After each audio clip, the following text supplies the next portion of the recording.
Is Superior Iron coming to the MCU as the new Tony Stark? Well, that's a question lingering in the minds of Marvel fans. Another big question we all have is, who is the sixth chair for? In Doctor Strange and the Multiverse of Madness, is it for Superior Iron or not? Well, for that, you have to stick around and find out. So who is he? For starters, he is from Earth 616 and called the Superior Iron Man, and is essentially an alternate, morally darker version of Tony Stark in the Marvel Comics universe. This evil incarnation emerged after the Axis event, during which many characters experienced an inversion of their moral alignments. Despite pretending to revert to his previous heroic persona, Tony Stark remained morally detached and engaged in villainous activities. During this period, he devised schemes such as infecting people with a new version of the extremist virus, under the guise of offering a subscription service for an app that allowed users to change their appearances at will. This deceptive approach showcased a more selfish and profit-driven side of Tony Stark. It's crucial to note that Superior Iron Man was a temporary phase in Tony Stark's character history. Eventually, after the events of the 2015 Secret Wars storyline, he returned to his traditional heroic self. This intriguing narrative arc added complexity to Tony Stark's character, exploring the consequences of moral inversion and the blurred lines between heroism and villainy.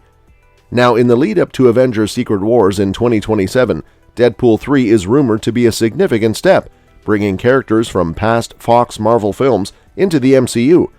Following Spider-Man No Way Home's success in uniting characters from previous Spider-Man movies, Deadpool 3 is expected to do something similar, potentially opening the door for original Avengers like Iron Man, Black Widow, and Captain America to return. Considering Avengers Endgame's impactful events, Iron Man's sacrifice, Black Widow's fate, and Captain America passing the shield to Sam Wilson, the multiverse concept allows these actors, Robert Downey Jr., Scarlett Johansson, and Chris Evans, to return and portray different versions of their characters without altering their story conclusions. Avengers Secret Wars may bring a soft reboot to the MCU, serving as a final opportunity for Downey to return as Iron Man, or Superior Iron Man if Marvel Studios plans to refresh the franchise with younger stars taking over iconic roles alongside the X-Men and Fantastic Four. This film could mark the end of the multiverse era. Downey's potential return as Iron Man in Avengers Secret Wars becomes a crucial and unique chance within this evolving narrative. Now, let's talk about this. One intriguing theory suggests that the mysterious empty chair in Doctor Strange and the Multiverse of Madness was originally meant for Tom Cruise to enter the MCU as a variant of Iron Man.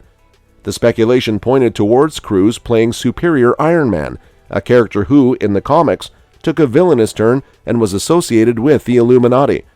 The idea gains momentum due to the presence of Ultron guards, traditionally linked to Tony Stark's creation. The existence of these guards in Earth 838 hints at an Iron Man presence. Despite the buzz, the writer Michael Waldron clarified that the Tom Cruise rumors were entirely fabricated. According to Waldron, there's no unseen footage of Cruz, and the notion of him playing the role was never pursued. He mentioned expressing the idea to Kevin Feige, but availability issues likely made it an impractical option, or something more upfront. The vacant chair could potentially belong to Doctor Strange? Considering his Earth 838 variant's role as a founder of the Illuminati, it makes sense for the chair to be empty now. In this theory, Doctor Strange might have left the group due to corruption by the Darkhold, leading to his murder by fellow Illuminati members as per his request. However, an issue arises with Carl Mordo, who would likely take Doctor Strange's chair as his successor. Alternatively, the team could have assigned Mordo a new chair, preserving Strange's as a ceremonial tribute to their fallen comrade. While the true purpose of the empty chair remains a mystery, these imaginative theories add an element of excitement to what the MCU might unfold in the future. Now, let's delve into how Tom Cruise might approach playing this role. In portraying this version of Stark, Cruz would need to embody a character with a colossal ego and a brilliant intellect, driven more by selfish desires.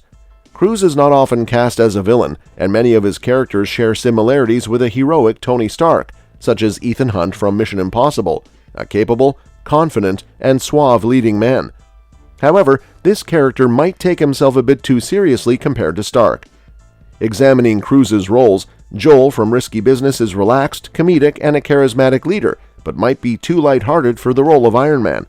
If any of Cruz's characters comes close to a superhero, it would likely be Maverick from Top Gun. Maverick is a slightly overconfident yet incredibly skillful pilot who refuses to take things seriously, relying on his exceptional talent. This role strikes the right balance of ego, skill, and humor, attributes shared with Stark. Their character arcs in Top Gun and the first Avengers movie also exhibit similarities. Nonetheless, Superior Iron Man remains a villain in this universe, necessitating Cruz's portrayal to be motivated by a selfish desire for dominance. Cruz showcased his ability to embody an insane, slightly villainous character in Tropic Thunder with Les Grossman. While Grossman exudes egotism and dominance, his instability might make him a less suitable archetype for playing a cold, calculating genius. Collateral offers a compelling example of Cruz's capability to portray a slightly darker character, deviating from his typical attractive, admirable hero roles. In this film, Vincent, while not technically the villain, embodies an emotionless, sociopathic genius, ready to sacrifice any empathetic connection for his dark goals. This aligns with the kind of character Superior Iron Man should be, albeit on a global scale, complete with a towering presence and a formidable suit. Introducing Tom Cruise's performance into the Marvel Universe would fulfill fans' desires for a super powerful, evil iteration of a charming character, now unencumbered by morality. Tom Cruise could indeed answer the question, what is Tony Stark truly capable of? The Axis storyline's impact led to role reversals, turning good guys bad and bad guys good. In this altered reality, Tony Stark skillfully shielded himself from the return to normalcy, evolving into an evil version with grand ambitions. This superior Iron Man devised a master plan focused on becoming a high-tech drug dealer. Essentially, his scheme revolved around transforming Extremis 3.0 into an app that promised users physical perfection. Initially offering it for free, Stark lured a significant portion of the population into addiction, subsequently charging them $99.99 per day to sustain their use.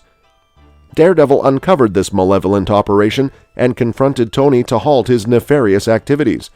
Unhappy with Daredevil's interference, Stark responded by inflicting brain damage on Matt Murdock, erasing his memory of the entire confrontation. While Tony's plan exhibited both Machiavellian complexity and remarkably ordinary elements, he invested significant effort into a process that others had executed in a more streamlined manner. Superior Iron Man's storyline was a vivid testament to his colossal, unrestrained ego. The narrative unfolds with his demise during the Incursions, a cataclysmic event where the Ultimate Universe and the Marvel Universe physically collided. Stark met his end in battle against Captain America on a helicarrier during this tumultuous period. Following the restoration of order by Reed Richards, Tony Stark returned to life, marking the end of the Superior Iron Man era. Throughout this intense phase, Stark wielded a formidable suit of armor that granted him various abilities, showcasing his affinity for advanced technology, whether in the service of good or evil. Despite retaining all the intelligence and engineering skills of the typical Tony Stark, the character's lack of morality and an unchecked ego presented a dangerous exploration of what could transpire when someone of Stark's caliber goes astray. And that's that for today's video. We hope you enjoyed this video. If you did, please give this video a thumbs up and subscribe to our channel for more amazing content. Also, don't forget to comment below and let us know which things impressed you the most. Thank you so much for watching, and we'll see you in our next video.